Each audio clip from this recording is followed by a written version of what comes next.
जय हिंद साथियों, मैं आपका भाई राहुल माली। उम्मीद आप स्वस्थ होंगे और आपकी तैयारी तगड़ी चल रही है। जैसा कि आपको पता है कि इंडियन आर्मी 2023 अग्निवीर की रैली का डेट आ चुका है। ऑनलाइन फॉर्म भरना शुरू हो चुका है। ऑनलाइन फॉर्म भरने की डेट है 16 फरवरी से 15 मार्च और 17 अप्रैल को ऑनलाइन एग्जाम का डेट रखा गया है, जो पूरे इंडिया भर में जितने भी ARO और ZRO है सबका एग्जाम एक ही डेट पे होगा। इस बार के अग्निवीर रैली में बहुत सारे बदलाव किए गए हैं, जिनको जानना आपके लिए बेहद जरूरी है। आज हम इस वीडियो में इसी बदलाव के बारे में बात करेंगे। 5 बड़े बड़े बदलाव किए गए हैं जो जिनके बारे में हम लोग बात करेंगे, जिनका जानना आपके लिए भी बेहद जरूरी हो जाएगा, ताकि आपका सिलेक्शन आसानी से हो पाए और आप तैयारी अच्छे से कर पाए। और लास्ट में मैं आपको बताऊंगा ऐसा एक बुक जो आप पढ़ लोगे तो आपका 100% एग्जाम क्लियर हो जाएगा, 100% आपकी मेरिट आ जाएगी और आप फिजिकल के लिए बुलाए जाओगे। वो बुक का नाम बताऊंगा। उस बुक से अगर आप तैयारी कर लेते हो तो 100% आपके सिलेक्शन से कोई नहीं रोक सकता। उस वीडियो पर लास्ट तक बने रहें, ताकि आपके सारे डाउट, जो भी डाउट्स है नए नोटिफिकेशन को लेके, वो सारे डाउट आपके क्लियर हो जाएंगे। वीडियो थोड़ी लंबी होगी, लेकिन अगर आपने वीडियो पूरी देख ली तो आपको कहीं जाने की जरूरत नहीं। आपका पूरा का पूरा डिटेल आपको एक ही वीडियो में, इस वीडियो में मिल जाएगा। सबसे बड़ा बदलाव जो हुआ स्टूडेंट के मन में था कि पहले दौड़ होगी या एग्जाम, तो इस बार वाले नोटिफिकेशन में ये इंडियन आर्मी ने, इस बार के नोटिफिकेशन में इंडियन आर्मी ने ये क्लियर कर दिया है कि पहले आपकी ऑनलाइन परीक्षा होगी, उसके बाद आपको फिजिकल के लिए बुलाया जाएगा। तो एक डाउट क्लियर हुआ। सबसे पहले ऑनलाइन एग्जाम होगा, ऑनलाइन एग्जाम के बाद मेरिट आएगी, मेरिट में जिनका नाम होगा उनको फिजिकल के लिए बुलाया जाएगा। दूसरा डाउट, उम्र। तो आपको भी पता है कि इंडियन आर्मी की रैली की जो उम्र होती है वो 17.5 से 23 साल होती थी पहले, और जब फर्स्ट टाइम अग्निवीर 2022 में रैली आई थी उसकी एज रखी गई थी 17.5 से 23 साल। इंडियन आर्मी ने बताया था कि ये इस साल के लिए सिर्फ 17.5 से 23 से, अगले साल से 21 साल तक हो जाएगी। तो यहाँ पर इन्होंने एज पर बहुत बड़ा बदलाव किया है। उन्होंने कहा था कि नेक्स्ट बार से जो भी बहाली आएगी 17.5 से 21 होगी, तो अब इसमें एज हो गया है 17.5 से 21 साल। चाहे आर्मी GD हो, ट्रेडमैन हो या फिर हो कलर किया हो, टेक्निकल, सबकी एज बराबर कर दी गई है 17.5 से 21 साल। पहले जो भर्तियां होती थी 17.5 से 23 साल होती थी, ट्रेडमैन के लिए होती थी, लेकिन अब जो एज हो गई है 17.5 से 21 साल। इस चीज का ध्यान रखिएगा, 17.5 से 21 साल एज। दूसरी डाउट क्लियर। अब तीसरा पॉइंट पे आते हैं। तीसरा जो डाउट है, ये जो हमारा सिलेक्शन होगा ये 2 चरणों पे होगा। पहला चरण होगा ऑनलाइन एग्जाम, उसके बाद होगा आपका फिजिकल। ऑनलाइन एग्जाम जो क्वालिफाई करेंगे उनको फिजिकल के लिए बुलाया जाएगा। चौथा पॉइंट, पहले जब भी इंडियन आर्मी की एग्जाम होती थी, जो भी पहले एग्जाम होते थे वो सारे एग्जाम ओमार सीट पे होती थी। आपने दिया होगा या फिर आपके कोई भी दोस्त दिया होगा तो देखा होगा आपने, ओमार सीट पे ऑफलाइन एग्जाम देते थे। लेकिन इस बार 2023 अग्निवीर में जो एग्जाम है वो ऑनलाइन कंप्यूटर बेस्ड टेस्ट होगा। सी जो होगा कॉमन इंट्रेंस एग्जाम, वो ऑनलाइन होगा, आपको कंप्यूटर पे होगा और पूरे 100 नंबर के एग्जाम होंगे। 50 क्वेश्चन पूछे जाएंगे, 1 घंटा का टाइम दिया जाएगा आपको और 50 क्वेश्चन करने रहेंगे। पांचवा सबसे बड़ा पॉइंट जो अभी स्टूडेंट में बहुत ज्यादा देखने को मिल रहा है, बहुत ही ज्यादा स्टूडेंट घबराए हुए हैं कि ये 2023 की जो अग्निवीर की रैली है जिसमें पहले एग्जाम किया गया है, इससे पहले से ये टफ हो गया है या फिर पहले से इजी है। तो मैं आपको बता दूं, ये पहले से और भी ज्यादा टफ हो गया है, पहले से इजी नहीं है। जो लोग सोच रहे हैं कि पहले एग्जाम है तो जो पढ़ेंगे उनको फिजिकल के लिए बुलाया जाएगा, तो ऐसा नहीं है। ये ऑनलाइन एग्जाम पहले अगर कर दिया गया है तो अब देखो जो पढ़ाई में तेज है वो तो एग्जाम देंगे ही, उनका मेरिट में आ भी जाएगा। हालांकि वो दौड़ने जा ना जाए, क्योंकि आपको पता है 1600 मीटर की रनिंग ऐसे ही निकलती नहीं है। 1600 मीटर सुन के ये अच्छा कि हाथ और पैर कांपने लगते हैं। तो इस फॉर्म को वो बंदे भी भरेंगे जो दौड़ने जाएंगे नहीं, लेकिन वो एग्जाम में बैठेंगे। एग्जाम में बैठेंगे तो उनका मेरिट में आएगा। अगर वो स्कोर करते हैं तो उनका मेरिट में आएगा नंबर, मेरिट में आएगा तो उनको फिजिकल के लिए बुलाया जाएगा, लेकिन वो फिजिकल के लिए जाएंगे नहीं। अगर वो हाई कट ऑफ पार करते हैं तो पहले उनको बुलाया जाएगा, लो वाले को तो बुलाया नहीं जाएगा। इसलिए पहले से ये ज्यादा टफ हो गया। और ले दे के बात वहीं पर आ गई है कि पूरी की पूरी सिलेक्शन आपके फिजिकल के ऊपर है, क्योंकि पहले एग्जाम है।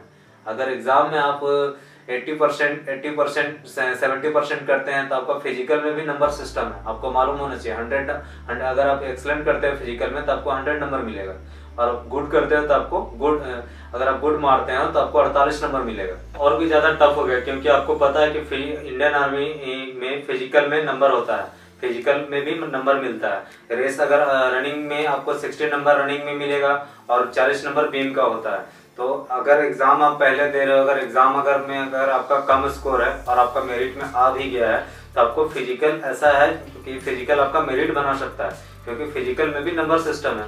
फिजिकल में आप अच्छा करोगे तो अच्छा नंबर मिलेगा। अगर आप एक्सीलेंट करते हो तो पूरा फिजिकल बीम और रनिंग मिला के 100 नंबर है। 60 नंबर आपका रनिंग है और 40 नंबर बीम है। 10 बीम आप मारोगे तो आपको 40 नंबर मिलेगा और 9 बीम मारोगे तो आपको 33 बीम मिलेगा। वही अगर रनिंग की बात करें तो रनिंग अगर आप 5 डाउन में अगर आप आते हो तो आपकी रनिंग एक्सीलेंट आती है तो 60 नंबर मिलेगा, और आपकी गुड रनिंग आती है तो 48 नंबर मिलेगा। इस तरह से अगर आप एग्जाम क्वालिफाई करके फिजिकल के लिए आपको अगर बुलाया गया, आपका अगर नंबर कम है तो आप फिजिकल में बढ़ा सकते हो। और पहले होता था कि एग्जाम जो होते थे अंतिम में होते थे, लास्ट में, क्योंकि फिजिकल फर्स्ट होता था।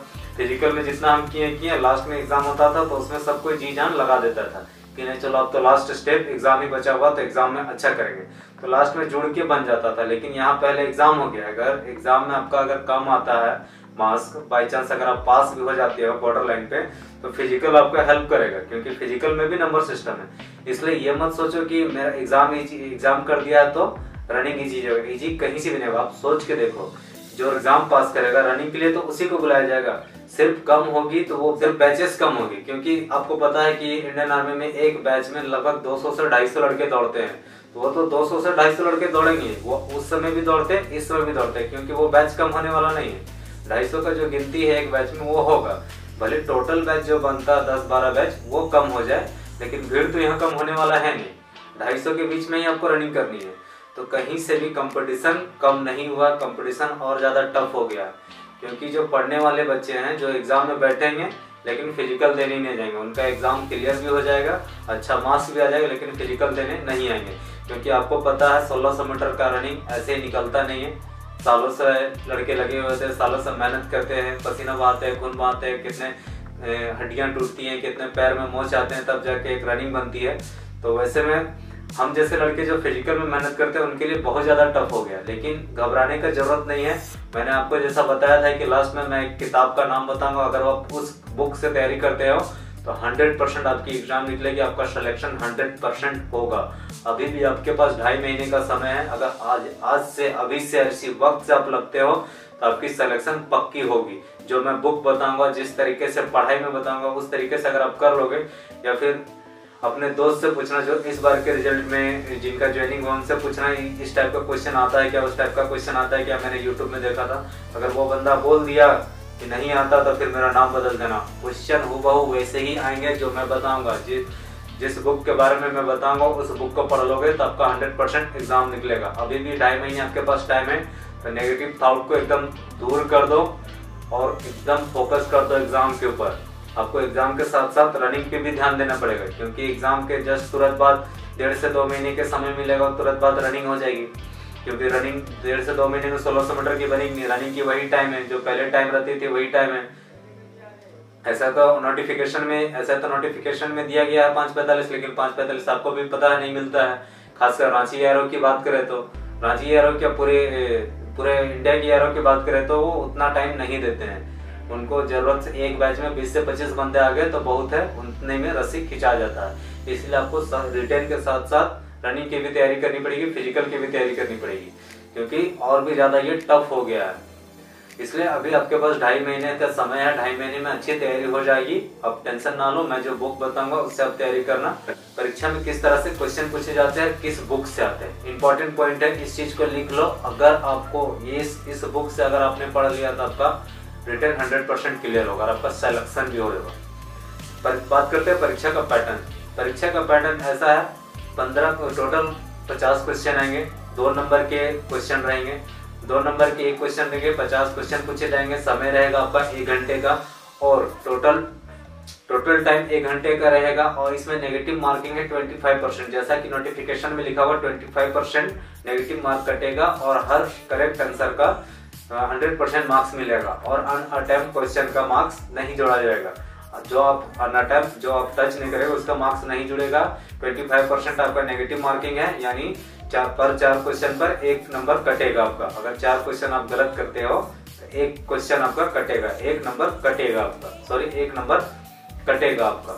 अब बात करते हैं पैटर्न की, कौन से सब्जेक्ट से किस तरह के क्वेश्चन आते हैं। तो जीके से 15 आते हैं, साइंस से 15 आते हैं और मैथ से 15 आते हैं। 15 या 45 हो गए और बचे 5 क्वेश्चन। 5 क्वेश्चन रीजनिंग के होते हैं और इंडियन आर्मी का कोई पैटर्न नहीं है कि रीजनिंग से क्या आएगा, कैलेंडर आएगा, ब्लड रिलेशन आएगा, कि डैश आएगा या सुडोकू आएगा, ऐसा कुछ नहीं। वो रीजनिंग में 5 क्वेश्चन पूछेगा, वो कहीं से भी पूछ सकता है। और ना ही साइंस का या फिर जीके का या फिर मैथ का। जैसा एसएससी जीडी में साफ नोटिफिकेशन में लिखा हुआ था कि टाइम एंड वर्क से आएगा, टाइम एंड डिस्टेंस आएगा, लाभ हानि आएगा, ये सब आएगा, वो सब आएगा।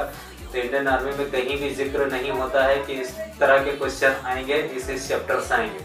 ना जीके सबको पता चलेगा कि क्या आएगा, लेकिन आपको पढ़ाई सब कुछ करना है। आपको किस तरीके से पढ़ना है, किस बुक से पढ़ना है, ये भी मैं आपको बताऊंगा। एक बुक का नाम बताऊंगा, उसको आप ले लो, उससे आप तैयारी करो, 100% आपका निकलेगा। और आपको तैयारी करनी है लो से मॉडरेट लेवल, मतलब डाउन से अप जाना। ये नहीं कि ऊपर से डाउन, मतलब हार्ड पढ़ लिए और नीचे गए नहीं। शुरुआत नीचे से करना, डाउन से अप लेवल पढ़ना, इजी टू मॉडरेट पढ़ना है आपको हर एक क्वेश्चन का, चाहे जीके का हो, रीजनिंग का हो, मैथ्स का हो या फिर हो साइंस का। साइंस पे खासकर फोकस करना। किस तरह के साइंस में उतना टफ नहीं पूछता है, आसानी से आप एग्जाम निकाल सकते हो। मैंने भी एग्जाम दिया है, मैं क्वेश्चन को देखा हूँ, मुझे पता है किस टाइप का क्वेश्चन पूछता है, इसलिए मैं आपको बता रहा हूँ कि आप भी आसानी से एग्जाम निकाल सकते हो। आप बस तैयारी फोकस करो। आप 2 महीने 2.5 महीने सारी देश दुनिया से छट जाओ, एकदम पूरे तैयारी पे लग जाओ कि आपकी एक मिनट, एक सेकेंड, एक घंटा आपके लिए कीमती है। वो समय अपने बुक को दो, अपने रनिंग को दो, अपने फिजिकल ट्रेनिंग को दो। बताता हूँ आपको कौन से बुक से तैयारी करनी है। तो ये है वो book, general duty, SK publication का जनरल ड्यूटी है। ये आता है आपका, ये राम सिंह यादव का बुक है। एसके पब्लिकेशन है, राम सिंह यादव का बुक है। ये आसानी से बुक स्टोर पे मिल जाएगा अगर आप इससे तैयारी कर लेते हो। इसका 2 बुक आता है, एक बुक आता है और एक प्रैक्टिस सेट आता है। आप अगर इससे तैयारी कर लेते हो तो आपकी 100% सिलेक्शन हो जाएगी।